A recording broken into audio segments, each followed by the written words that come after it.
Түйсік дегеніміз не? Оның адам өміріндегі маңызы қандай? Сіздермен бірге психосоматолог практик Ақбөпе Тұрғантай.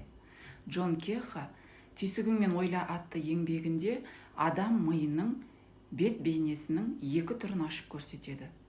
Оның біріншісі сана, яғни біз сананы басқарамыз. Екіншісі бейсана. Бейсана керісінше бізді басқарады. Екінші айтып тұрған бейсана бұл түйсік.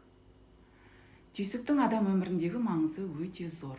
Ең алдымен түйсіктің қызметі біздің ағзамыздағы болып жатқан әрбір процестерге жауап беріп, оларды қадағалап отырады. Мәселен, адамның жүрегінің соғуы, қанның айналуы, сонымен қатар заттың алмасуы, бүйректің қанды сүзуі, тағы да басқа процестердің барлығын біздің қалауымызсыз өзі басқарып отырады. Және де қажет кезде олардың қызметін түйсік тоқтата алады. Сонымен қатар біздің сезімдеріміз, эмоцияларымыз, ойларымыздың барлығын қалай бар сол күйінде өзіне қабылдап, әртүрлі бағдарламаларды біздің санамызда бекітіп отырады.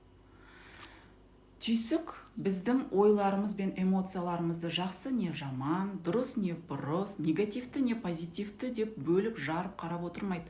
Қалай бар сол күйінде қабылдайды. Сол себепті де біз негативті ойларды көбірек ойласақ, біздің өмірімізде көбірек негативтер болады. Позитивті көбірек ойласақ, біздің өмірімізде сәттіліктер мен бақытты өмір қалыптасады. Түйсік өзінің жұмысын біз анамыздың құрсағында жатқан сәтте-ақ, тіпті әкеміздің белінде жүрген сәтте-ақ өз жұмысын бастап кетеді. Ата-анамыздың сезімдері, ойлары, эмоциялары арқылы біздің түйсігімізде әртүрлі бағдарламалар жазылып жатады. Сол бағдарламаларға сәйкес біздің тағдырымыз құралады.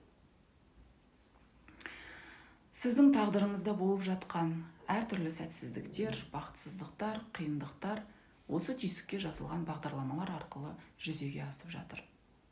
Сондықтан да осы негативтердің барлығын түп тамырымен жойып, оның орнына позитивтің, жақсылықтың, бақыттың, сәттіліктің дәнін еккіңіз келсе, хабарласыңыз, бірге өңдейміз.